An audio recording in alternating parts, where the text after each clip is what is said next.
Salut à tous, aujourd'hui on se retrouve pour un nouvel essai. On va essayer aujourd'hui un Irisbus carrosserie in-car et le modèle Wing. Donc comme dans le Next que je vous ai déjà présenté la dernière fois, c'est une carrosserie un petit peu particulière puisque c'est monté sur un châssis de véhicule déjà existant, mais le véhicule en lui-même est différent de celui d'origine. C'est-à-dire que ça c'est monté sur normalement un Iveco Daily. Vous savez, les fourgons, mythiques fourgons Iveco. Donc là en fait on est sur un Irisbus. Irisbus c'est la marque des autocars de transport en commun d'Iveco. Et donc là la carrosserie c'est in-car. C'est in-car comme le in-car Next que je vous ai déjà présenté. Donc ce véhicule fait 33 places. Donc comme vous pouvez le voir, comme d'hab, il appartient aux autocars païens. Il est monté en configuration scolaire, c'est-à-dire que l'intérieur, il n'y a vraiment rien de particulier, il n'y a pas de confort, c'est vraiment des sièges fixes, pas inclinables, et c'est vraiment pour les petites lignes scolaires. Donc on fait le tour.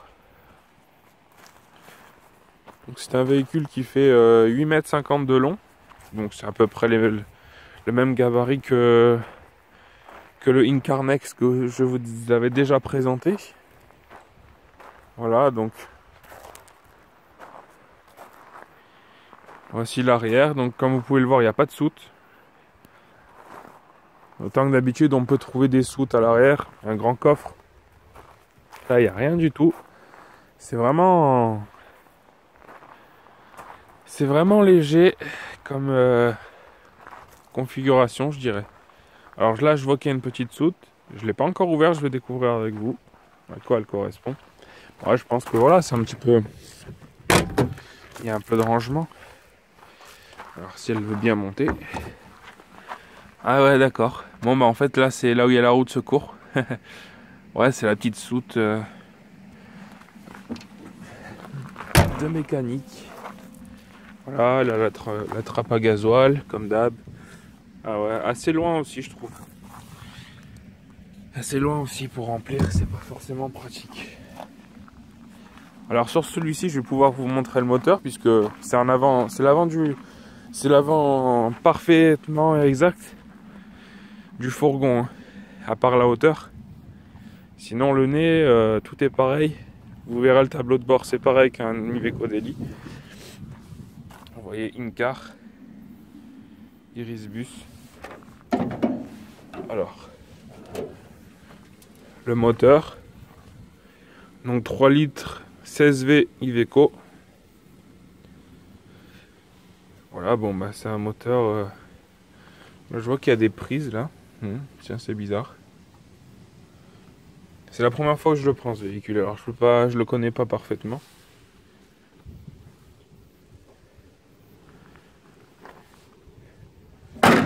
Voilà, bon ben on va passer à l'intérieur. L'extérieur il a été fait rapidement. Alors, pour ouvrir la porte, quand elle est fermée, vous voyez cette petite télécommande.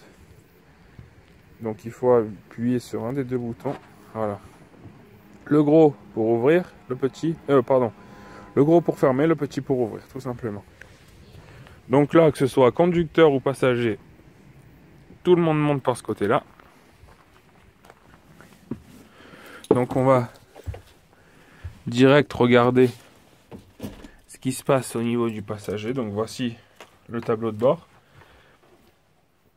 C'est voilà, si vous connaissez les Iveco Daily, c'est exactement pareil. D'ailleurs, on voit le volant Iveco écrit dessus. Et là d'ailleurs, petite spécificité pour dire qu'il est plus large qu'un Iveco normal. C'est-à-dire que là, moi j'ai déjà conduit un Iveco normal, un Daily normal, et ça s'arrête ici. Et on peut bien voir que là après ça a été rajouté pour faire la largeur manquante. Et ce côté-là aussi. On voit la partie gris plus claire. Voilà, et là, donc c'est un véhicule de 33 places, dont 2 places sont à l'avant, avec le conducteur. Voilà, ça c'est le reste de l'arrière. On ira faire un petit tour tout à l'heure. Bon, bah alors, pour le mettre en route, bah rien de plus simple. Voici la clé. J'aime bien montrer les clés, c'est joli. Des fois, il y a des belles clés. Bon, celle-là, elle est simple. Ça se voit que Iveco, c'est un peu du Fiat, parce que j'avais une Fiat Punto à un moment donné, et la clé ressemble beaucoup, la texture, tout ça. Voilà. Donc... Oula, pardon, j'ai oublié que j'avais mis une vitesse. C'est des choses qui arrivent. On va recommencer, pas de problème. Voilà. Voilà, le véhicule roule. Bon, j'ai pas soufflé à l'éthylotest parce que j'ai soufflé, enfin, je viens juste de m'arrêter en fait. Donc l'éthylotest que voilà, donc vous voyez, hier je vous avais montré un éthylotest différent. Là, on en a encore un autre avec un embout différent, voilà. Donc ça, c'est un embout comme ça sur celui-là aujourd'hui. Bon, c'est il y a 3 modèles. Moi, j'ai connu 3 modèles d'embout d'éthylo. Alors ici, on a la commande pour la clim. On a 3 puissances pour la clim. Ici, je sais pas trop ce que c'est exactement, mais j'imagine que c'est le chauffage, puisque quand je le mets sur le point orange, et ben la température monte. Donc je pense que c'est ça. Ici, c'est pour ouvrir ou fermer la porte électriquement.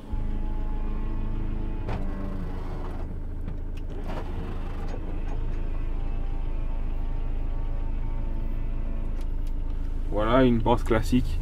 Ensuite ici, c'est les commandes pour le micro et la radio pour les passagers. Ici, ben, on a différentes touches pour les lumières. Donc ça, lumière conducteur. Ça, c'est les grandes lumières. Ça, c'est les petites lumières de couleur. Ça, je pense que c'est les lumières pour la petite soute. Ça, c'est lumière à côté de moi, des passagers. Le désembuage, dégivrage du rétroviseur ou de la vitre, je sais pas exactement. Même si c'est un rétro qui est représenté sur le dessin. Ça, c'est pour le transport d'enfants. Et ça, c'est pour verrouiller ou déverrouiller une porte à l'arrière. Donc c'est pas une porte classique, c'est une portière en fait. Il y a une marche, etc. Donc c'est pour la verrouiller, la déverrouiller. Voilà, rien de bien important. Ici, on a une caméra de recul qui n'est pas d'origine, qui a été rajoutée par l'entreprise. Un petit porte-gobelet. Et ensuite, on passe au milieu, l'autoradio Pioneer, la ventilation pour le conducteur, le chrono, et puis voilà, les petites, les feux de détresse, les feux de brouillard, etc., etc. Ici, on a une boîte à gants. Après, on a les rideaux, les petites protections, les stores. Il y en a un grand ici et un petit là sur le côté. Et puis j'ai oublié de vous montrer, bon là ici sur le coin il y a un frein à main. Et là il y a une petite console avec là une petite corbeille. Puis voilà, pour poser les téléphones, pour poser tout ce qu'il faut, tout ce qu'on a besoin. Donc les places ici comme je vous ai montré. Et ici on a les autres places. Voilà, donc vous voyez, hein, c'est rudimentaire, hein, on a les accoudoirs fixes. Bon, les sièges, c'est pas du grand confort, hein, ça bouge pas. Il n'y a rien du tout de spécial, de particulier. Et puis là, on a, je sais pas si vous voyez bien, les aérations et puis des petits porte-bagages, voilà. Donc la porte que je vous parlais tout à l'heure, donc c'est une porte là, celle-là elle s'ouvre. Donc je peux vous l'ouvrir. Voilà, c'est une porte qui s'ouvre, voilà, comme ça. Alors là, je vois, normalement il y a des marches. Bon, je sais pas comment les sortir. J'ai pas regardé. C'est pour les PMR ça, parce que vous voyez, ici il y a des crans. C'est les crans pour fixer les sangles, etc. pour les personnes à mobilité réduite, donc les personnes en fauteuil, etc. Donc voilà, la vidéo, on a fait vite le tour, hein. C'est un petit véhicule, il n'y a rien de spécial à dire. Je vais déjà peut-être pouvoir vous parler des de mes conclusions, je vais aller fermer la porte parce que ça sonne. Comme ça on peut plus. Alors ça c'est pareil. Cette porte, pour la fermer, la petite arc très mignonne. Cette porte pour la fermer comme il faut, c'est très compliqué de faire par l'intérieur parce qu'on a que cette poignée. Alors si vous voulez qu'on ferme, faut la tirer vers soi. Alors soit on met la main ici, mais il n'y a pas trop d'accroche. Soit on met ici, sauf que là, en tirant, on laisse ouvert et du coup ça se verrouille pas. Donc le mieux, si vous voulez fermer la porte comme il faut, voilà. On va à l'extérieur, on claque un bon coup et ça suffit.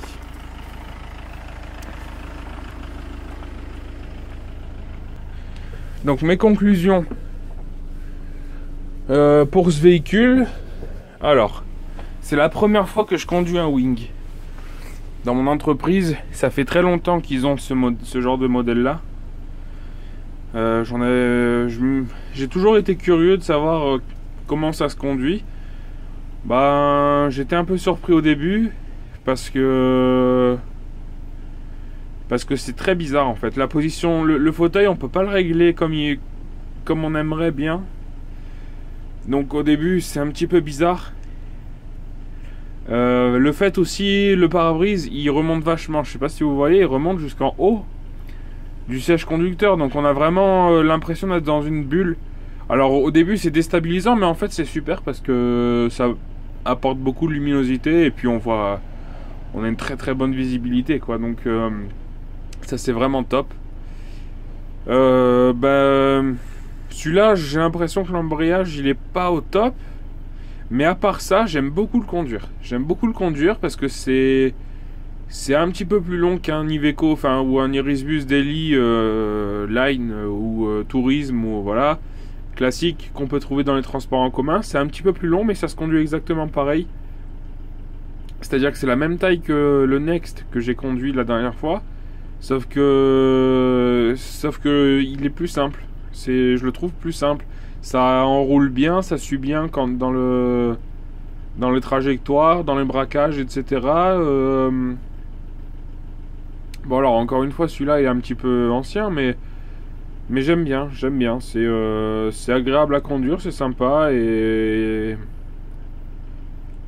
voilà, je suis content de ce véhicule. Si je devais donner une note, je lui donnerais, je vais pas lui donner une grande note parce que voilà, encore une fois, je conduis toujours mieux. Mais ouais, je vais lui donner un petit 7 sur 10. Un petit 7 sur 10. Je pense que c'est mérité. C'est bien. Alors, une chose qui ne parle pas du véhicule. J'ai remarqué dans ma dernière vidéo, et je sais pas, sur celle-là, j'ai pas fait attention.